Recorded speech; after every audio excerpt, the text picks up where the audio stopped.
Halo semuanya, kali ini kita akan membahas mengenai TIK sebagai sarana komunikasi yang sangat penting bagi guru dan siswa. Siapa sih yang nggak kenal TIK di era digital ini? TIK adalah singkatan dari Teknologi Informasi dan Komunikasi. TIK mencakup segala jenis teknologi yang digunakan untuk mengumpulkan, menyimpan, mengolah, dan menyampaikan informasi. Dalam konteks pendidikan, TIK membantu menciptakan interaksi yang lebih dinamis antara guru dan siswa, serta mempermudah akses informasi. Lalu apa sih peran TIK dalam pendidikan?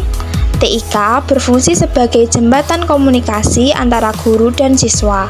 TIK membantu dalam penyampaian materi yang lebih menarik dan interaktif. Dengan TIK, siswa dapat belajar kapan saja dan di mana saja. Nah, berbicara tentang manfaat, TIK memiliki banyak sekali keuntungan. TIK meningkatkan aksesibilitas informasi. Dengan TIK, pembelajaran menjadi lebih fleksibel dan terjangkau. TIK juga mendorong kolaborasi antara siswa. Kemudian, proses evaluasi dan umpan balik bisa dilakukan secara real time. Wow, banyak sekali bukan? Model TIK dalam pendidikan adalah cara-cara menggunakan teknologi informasi dan komunikasi untuk membantu proses belajar mengajar, yang meliputi penggunaan komputer, internet, dan aplikasi digital yang memudahkan komunikasi antara guru dan siswa. Sekarang, mari kita lihat beberapa model penggunaan TIK dalam pendidikan. Yang pertama ada e-learning. E-learning adalah model pembelajaran berbasis TIK yang dilakukan secara daring atau online dengan memanfaatkan berbagai software dan hardware. Melalui e-learning, siswa bisa mengakses materi, mengikuti kuis, dan juga terdapat fitur manajemen siswa untuk pendaftaran, penilaian, dan pemantauan kehadiran. Blended Learning. Blended Learning adalah model pembelajaran yang menggabungkan metode luring di kelas dengan pembelajaran daring. Misalnya, guru memberikan materi melalui video atau modul sebelum kelas dimulai. Mobile Learning adalah pembelajaran yang menggunakan perangkat seperti smartphone atau tablet, sehingga siswa bisa belajar kapan saja dan di mana saja. Contoh aplikasi mobile learning yaitu Ruang Guru dan Zenius, yang menyediakan video pembelajaran, latihan soal, dan fitur interaktif untuk mendukung proses belajar siswa.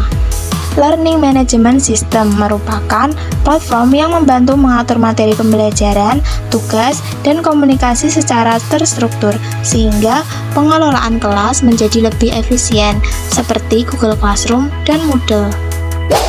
Nah, agar penyelenggaraan pendidikan berbasis TIK berjalan dengan baik, ada beberapa kemampuan yang perlu dimiliki, yaitu memahami alat TIK. Sangat penting bagi guru dan siswa dalam proses pembelajaran. Pemahaman ini mencakup pengetahuan tentang perangkat seperti komputer, tablet, proyektor, dan aplikasi belajar. Dengan pemahaman yang baik tentang cara kerja dan fungsi alat-alat tersebut, guru bisa mengajar dengan cara yang lebih menarik dan interaktif. Sementara siswa bisa memanfaatkan teknologi untuk meningkatkan kualitas pembelajaran mereka.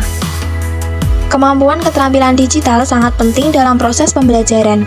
Guru harus menguasai penggunaan komputer dan perangkat lunak untuk mengakses dan membuat materi pembelajaran. Siswa juga perlu mampu mengoperasikan perangkat yang diperlukan untuk belajar. Keterampilan ini memastikan semua peserta didik dapat mengikuti proses belajar dengan baik. Kreativitas dalam pembelajaran juga sangat penting bagi guru, terutama dalam memanfaatkan TIK. Guru dapat merancang materi yang menarik dan interaktif seperti kuis online atau permainan edukatif untuk meningkatkan keterlibatan siswa.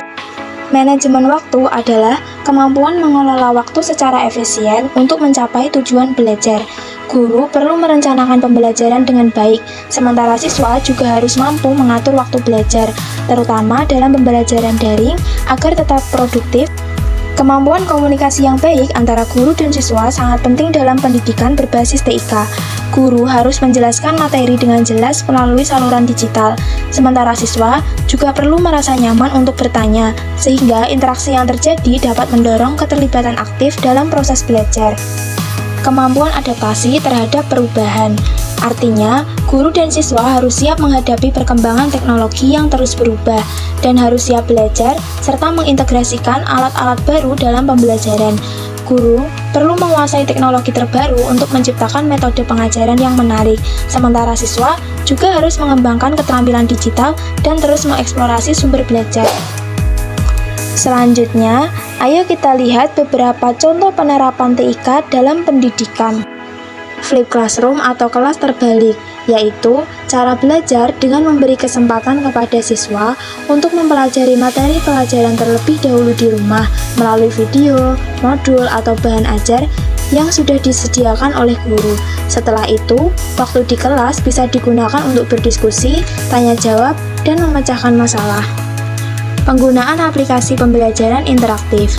Guru bisa menggunakan aplikasi pembelajaran interaktif seperti Kahoot, Quizizz, atau Padlet untuk membuat proses belajar menjadi lebih menyenangkan dan menarik bagi siswa. Pembelajaran kolaboratif melalui platform digital. Pembelajaran kolaboratif dapat dilakukan menggunakan platform digital seperti Google Docs, Google Slides, dan Canva.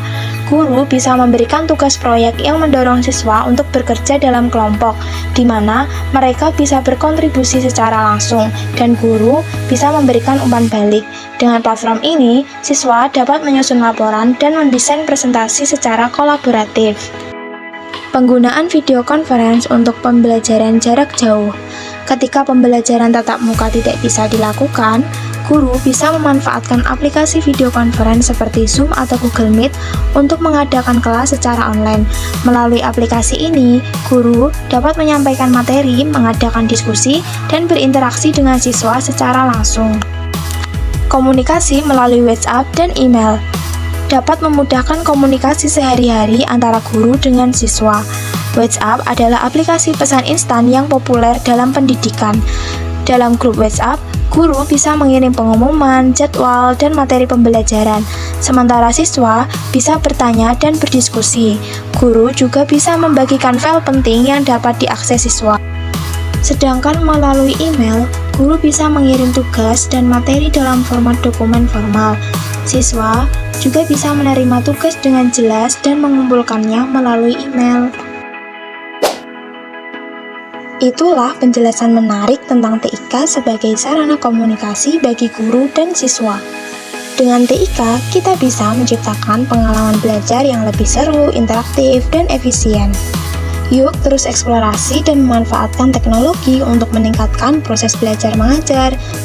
Terima kasih, sampai jumpa di video selanjutnya.